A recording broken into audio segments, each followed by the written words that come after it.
but he was a 419er. But he still spent on me on my birthday though, so I can't really talk too much mess. But I didn't know before he started spent anyway. Hi YouTube, welcome back. It's Michelle Amare back with another video for you guys. So today's video will be about things you need to know and should expect as a Black traveler. Now I will give a little caution before I proceed with this video. These are all subjective. It's based off of my individual experience, based on the places that I've been to so far. That's it. Don't come and attack me that I did not experience this one. Where are you? My experience, okay? Mine. Okay. Number one, child, you will be stared at.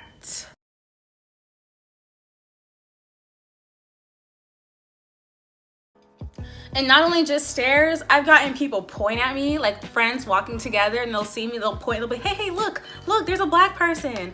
Or because I understand a bit of Chinese, I'll be in like China and I'll hear, hey Ren, which is Black person, and people will just point. I've had a child, I have to tell y'all this story.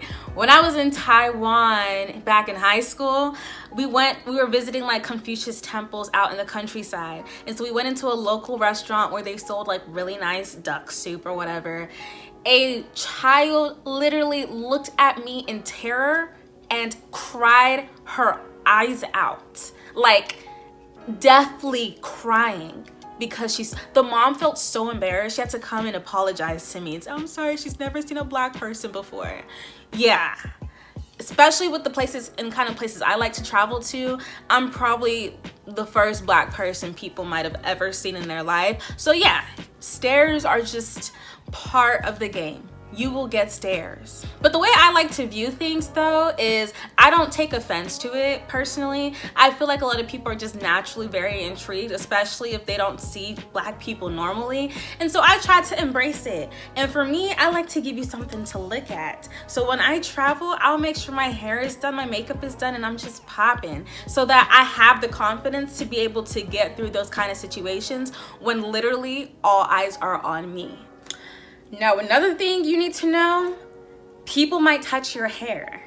When I was in Beijing, literally I would have older women come up to me and I had this exact hairstyle and they'll be like, 漂亮, 漂亮, which means pretty in Chinese. And then they'll look at it and they'll like examine it like it's some kind of scientific experiment or something, and like have full-blown conversations amongst each other about my hair while touching it. And personally, like I said before, I'm pretty easygoing and I understand that it's just very different for people, and so I feel like I'm doing a bit of my part of educating people by just being present in those spaces and allowing them to have access. I mean, and just because I accept it doesn't mean you have to. I definitely respect different people's perspectives on that, but I personally don't really mind much. And if I knew more Chinese, I would happily engage in a conversation with them about it and like explain to them how I even do this and how I attach it. But they'll ask me in Chinese, oh, is it your hair? Is it your hair? And I'm like, no, because I at least understand that. But yeah, you might get your hair touched. Be prepared. So another thing to know traveling while Black is that the fetishization of the Black body and the over-sexualization of the Black body is real, and it can be pretty rampant in certain places, especially Asia in my experiences.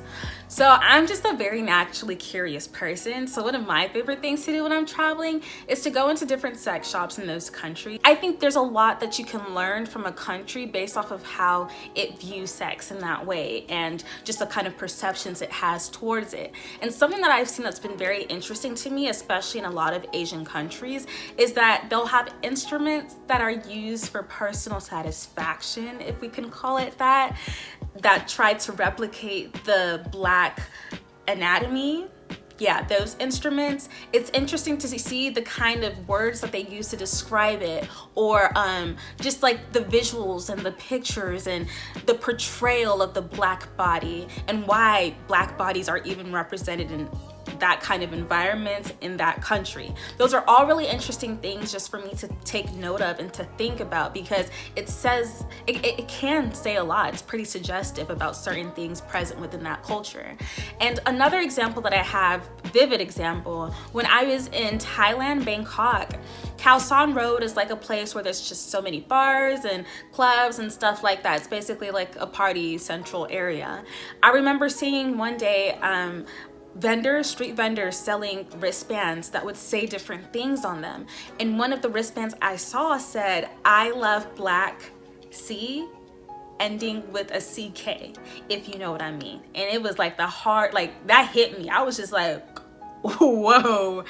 People are buying this? Why is this here? And it started to make me think about a lot of things. And honestly, my gut instincts, my gut reaction was shock. But then as I was going through the night, I was just thinking so much more about it and just like, what is that saying? Why is the Black body viewed like why isn't it enough to just be Black? Like, why is there just so much attached to like the Black presence? So that's definitely something to be prepared for. Another thing too, in certain countries, just because you're a Black person, there might be the presumption that you're, I'll just go out and say it, a sex worker. So when I was studying abroad in Spain, my freshman year of undergrad, I had a homestay experience. So I stayed with a Spanish family. And after talking to my family, getting to know them, and they knew I was Nigerian, my homestay mother warned me explicitly to just be careful as I'm navigating the city and navigating Spain in general, because a lot of Nigerian women that are in Spain and in Europe work as prostitutes or like sex workers just because of the economic situation that they come from. A lot of them are just fleeing from sub-Saharan Africa and just searching for better economic opportunities. And so she told me to be careful because people might perceive me in that way and interact with me based off of that assumption. I don't have any explicit experiences like that, and I feel like Spain in general can be a very expressive culture. So I wouldn't say that my interactions with men were because of that presumption that they had, but it's definitely something to keep in mind. The next thing you need to know as a Black traveler is that anti-Blackness is real. And in some cases, it's normalized, like it's just nothing. So for example, when I was interning in Bangkok, just getting on the, what do they call that? The Sky Train going to work, or going to my internship every day, I would see ads here and there of like skin brightening creams and lotions and stuff like that. And even when I try to just buy like regular lotion, I had to be very careful and cautious to make sure that they didn't have any whitening agents or brightening agents in there. So it's like, it's just normalized that people don't want to be dark. And just adding on to that, Thailand is just a very hot climate, very warm environment.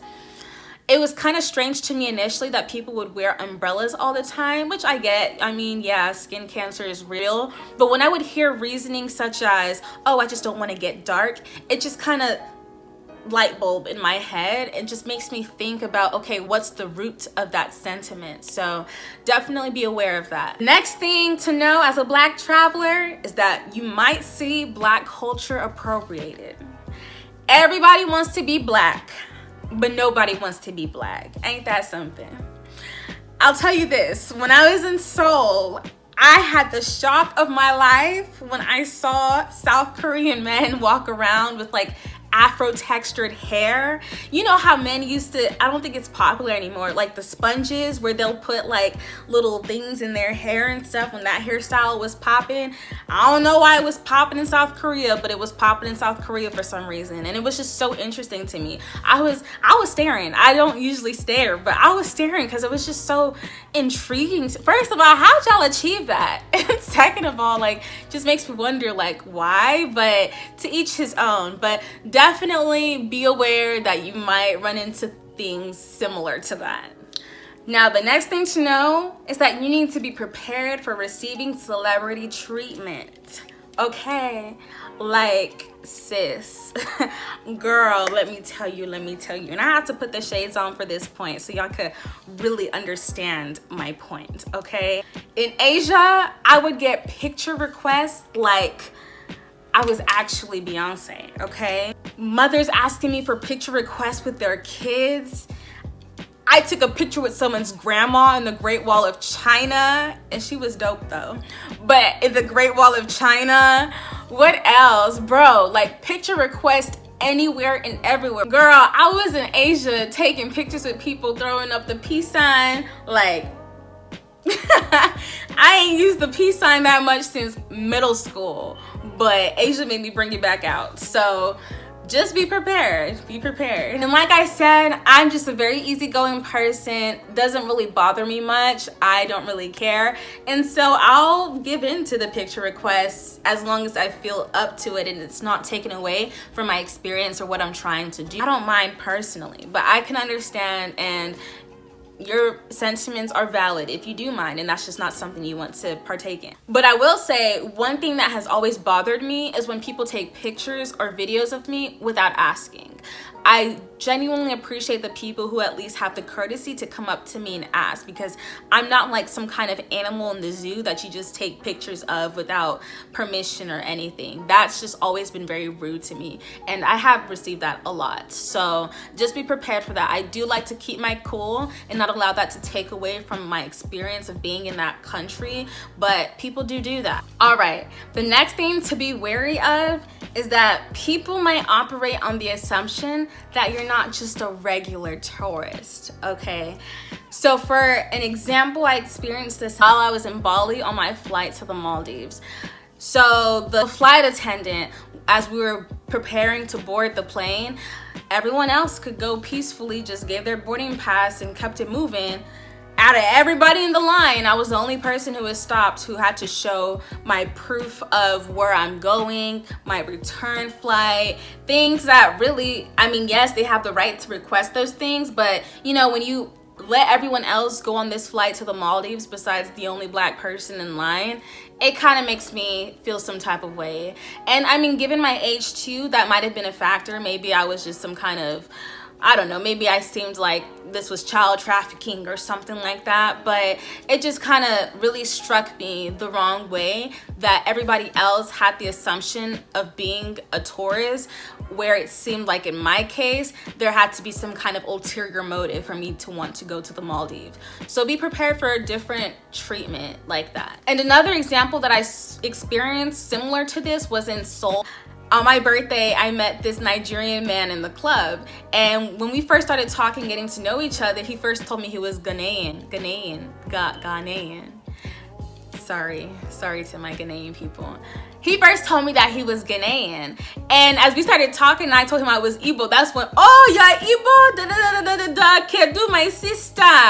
You know, he felt more comfortable, like, oh, she's not the ops. But it's like interesting to me how, first of all, he turned out to be a scammer, and I will do a story time on him because that was an experience. But he was a 419er.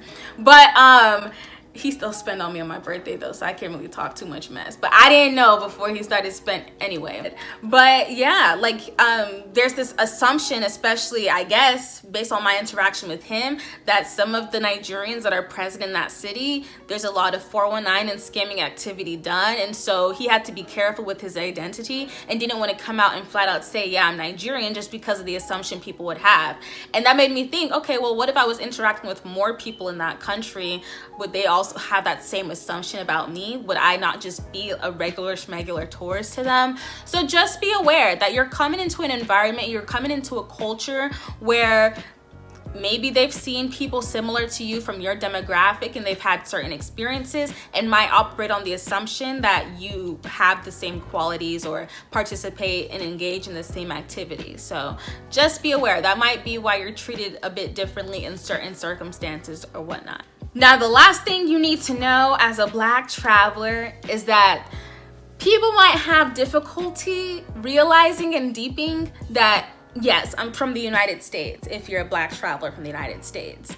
For some reason, that's just kind of difficult for people to wrap their heads around. Some people will ask, oh, where are you from? Africa? Like straight to Africa. And yes, I'm a proud Naija girl all day, every day. It is what it is. But it's like, what if I was like African American or didn't explicitly know like my ties to Africa or what individual country I was from? How do you just go ahead and operate on the assumption that I'm straight from Africa and just completely do not consider the fact that I could be from the UK, I could be from America. So yeah, I realize that some people have a lot of issues accepting that I'm from the United States. Oh, another thing is if you're a black woman who has like a fair complexion, some people might automatically assume, oh, Beyonce. And I know they just be talking, trying to get you into their store. This is what I've experienced at the markets and stuff. Oh, Beyonce, Beyonce, but don't be trying to give you Beyonce discounts. Okay, but you know, just flattering and stuff like that. And if you're like a tall black man who's darker skin tone, you're Michael Jordan. So just be prepared for things like that and comments like that. I think a lot of it is just jokes, so I don't take it too seriously, but yeah, that happens. All right, those things bring me to the end of my list of things you should know as a black traveler and be prepared for. Like I said in the beginning, this isn't applicable to every place in the world.